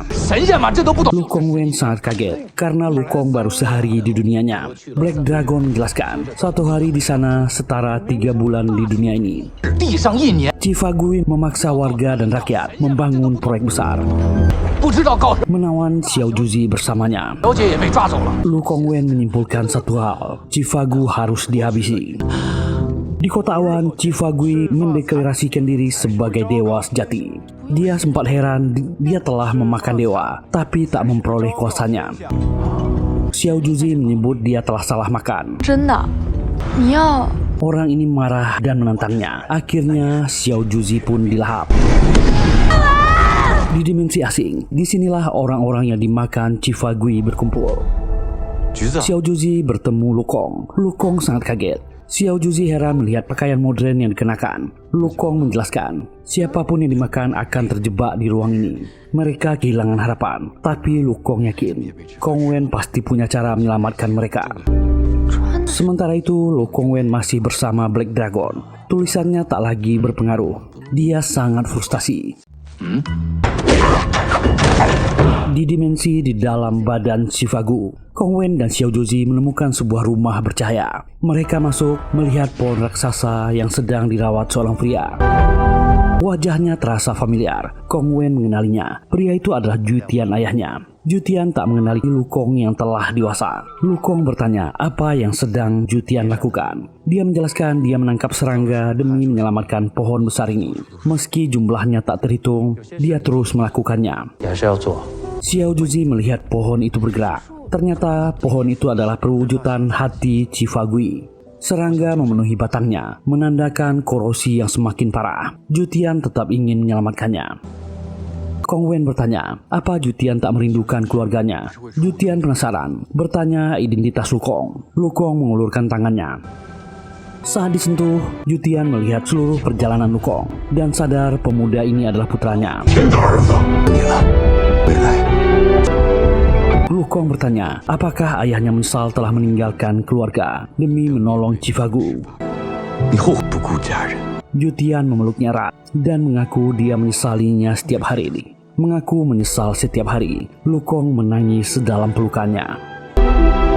Sementara di jalan di pinggir tebing, Black Dragon kecewa. Kong Wen yang ini tak bisa apa-apa. Dia putus asa. Apa yang bisa dia lakukan? Mencoba menulis berkali-kali, tapi gagal. Tiba-tiba dia teringat tentang petir, lalu mencobanya. Petir menyambar. Penasaran, dia menulis kembali, dan kembali petir menyambar dari langit. 我是神兵马良，我是神兵马良。 Lu Kong Wen sadar kekuatannya sebagai penulis punya pengaruh di sini. Sementara di kota awan, rakyat dipaksa bersorak di festival palsu. Kembang api dan kapal awan naga di angkasa. Chifagu kini bergelar Tuan Tianyan, duduk di singgasananya, mendeklarasikan dirinya sebagai dewa sejati. Dia mulai memberikan orasi. Di bawah tekanan, warga mulai memberi hormat. Tiba-tiba petir menyambarnya. Semua orang kaget. Kong Wen pun muncul dan menyebut Chifagu sebagai dewa palsu yang sedang dihukum. 王土，大胆！ Chifagu tak menyangka orang ini masih hidup dan menantangnya duel. Lu Kong Wen membuka penutup kepalanya. Semuanya mengenali sebagai Lu Kong atau Kong Wen, pahlawan kota awan yang menghabisi Redman di masa lalu. Dia datang menyelamatkan dunia ini. 我赤发誓， Mesti takut Kong Wen naik ke bangunan yang tinggi itu dan mereka berhadapan. Kong Wen mengaku dialah penulis novel itu. 中招了吧？ Tapi Chifagu tak terima akan menghabisinya. Duel akan dimulai. Chifagu menyerang. Kong Wen sibuk menuliskan petir di tabletnya. Black Dragon pun ikut campur.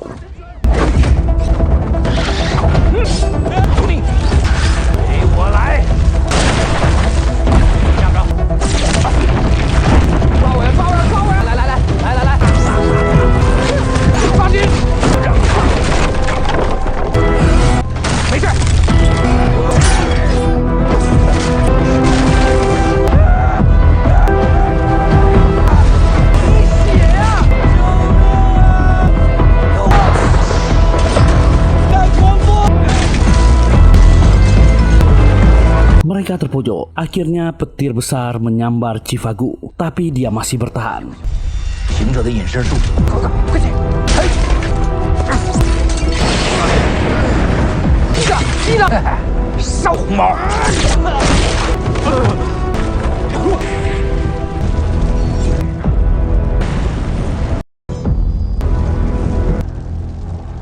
英雄还想操弄我的命？ Chifagu mulai sadar sumber kekuatan Lu Kongwen ada pada benda kotak di tangannya, mencoba merebutnya.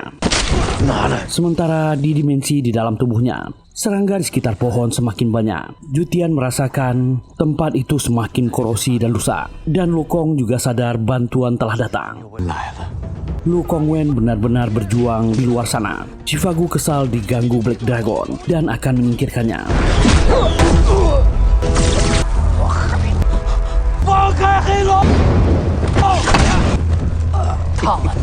Makhluk ini terluka parah. Kongwen menulis lagi.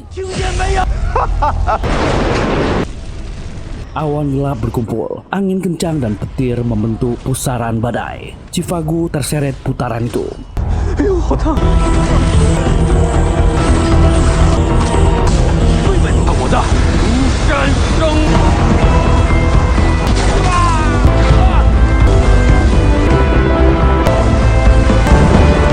Rakyat bersorak, orang ini jatuh dalam keadaan lemah.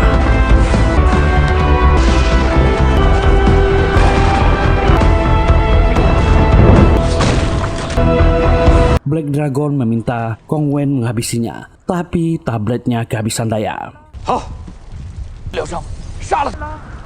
Dia terpaksa mengangkat pedang, dan saat akan mengayunkan, Chifagu mampu menangkis dan bangkit kembali. Di dalam, Jutian dan yang lain tak bisa membantu. Pohon hatinya hampir runtuh. Lu Kong berkata, satu-satunya jalan adalah membuka portal, tapi dia tak tahu caranya. Kongwen dihajar Chifagu dan akan menghabisinya. Black Dragon yang sekarat maju melindunginya.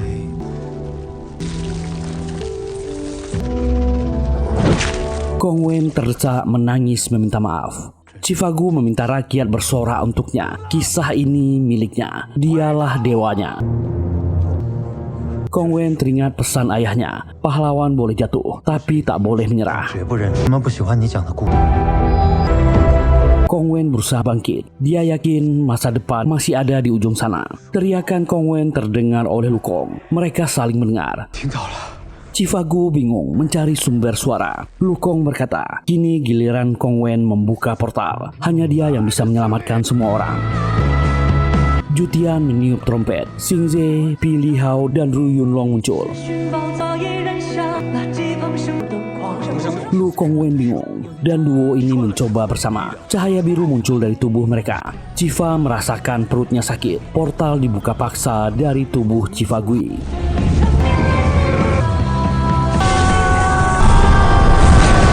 Dan semua orang ini akhirnya kembali ke dunia nyata.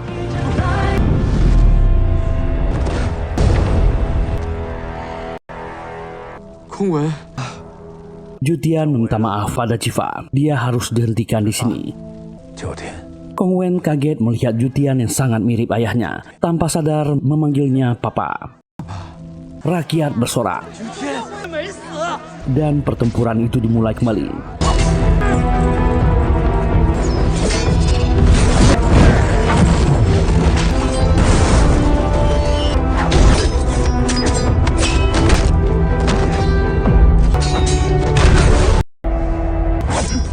Kongwen segera melemparkan pedang pada Jutian.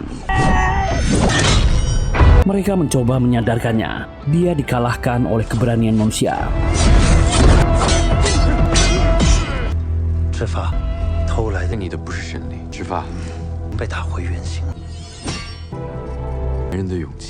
Lu Kong memerintahkan Kongwen membuka portal. Semua orang menghajar Chifagu. Chifagu yang terdesak mencoba mengejar Kongwen. Lu Kong segera berteriak, buka portal sekarang. Nyawanya terancam.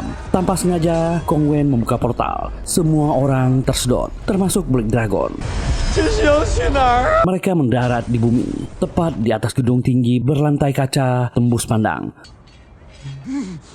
Bagi Kong Wen itu biasa, tapi tidak bagi yang lain. Semua orang fobia ketinggian. Chifagu akan menyerang tapi terpleset. Mereka semua panik. 好高呀！我又不是真会飞。 Kong Wen berusaha menenangkan mereka, mengatakan tempat itu aman. Kong Wen lengah, Chifagu menangkap dan melemparkannya ke udara. Refleks Kong Wen membuka portal. Mereka muncul di sebuah seminar, yang lain ikut terseret. Portal terbuka secara acak. Mereka berpindah, lift, stasiun, hingga akuarium. Jutian meminta Kong Wen agar berhenti, dan Black Dragon jatuh sendirian di tempat yang lain, dekat dengan Juzi. Dia tentu mengenalinya, tapi Juzi kaget melihat makhluk aneh itu. 大小姐， Dan akhirnya mereka semua kembali ke kota awan. Kong Wen kelelahan akibat membuka portal. Lu Kong Wen akan menyerang Chifagui, tapi dihentikan Jutian. Pertarungan sudah berakhir. Rakyat menuntut Chifagu dihukum.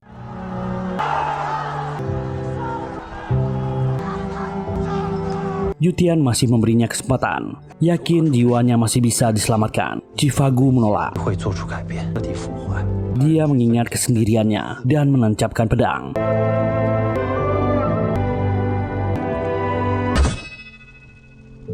Menolak belas kasihan, memilih lenyap, jatuh bersama reruntuhan.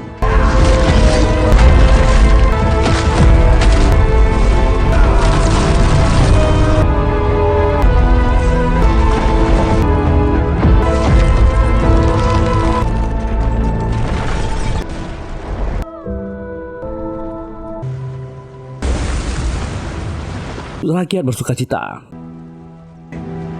Kong Wen sadar Chifagu adalah karakter ciptaannya, sama seperti yang lain. Bedanya, Lu Kong berhasil menemukan dirinya kembali. Akhirnya, Kong Wen kembali ke dunianya. Bahkan Black Dragon ikut bersamanya. 我觉得这个 Mereka sedang makan malam bersama. Juzi bertanya apakah novelnya akan dilanjutkan. Kong Wen ragu, dia takut salah menulis. Tapi dia ingat pesan Lu Kong, percaya pada diri sendiri. 跟公文说， Lu Kong pun mengembalikan kacamata Kong Wen. 我一听到你，我很期待。定 Juzi meminta dibawakan makanan hotpot. Mereka sudah akrab sekarang. Kong Wen bahkan berniat membuka restoran di kota awan. Akhirnya di depan laptop, ditemani Black Dragon, Kong Wen heran ponselnya kehabisan daya dan tak bisa di-charge lagi. Tiba-tiba di layar laptop muncul tulisan. Black Dragon tak pernah menyentuhnya. Lu Kong Wen mendekat. Di ponselnya muncul simbol misterius yang tak pernah dia pahami. Dan akhirnya kisah yang keren dan epik ini selesai. Apakah mungkin ada lanjutan petualangan Lu Kong Wen? Mungkin saja. Semoga terhibur. Terima kasih sudah meluangkan waktunya di channel ini. Kalau nggak keberatan, mohon dukungan teman-teman untuk kami. Silahkan tekan tombol like, subscribe, dan nyalakan loncengnya. Semoga kita semua diberi kesehatan dan rezeki yang lancar. Kita jumpa lagi di serial atau film kami selanjutnya. Bye.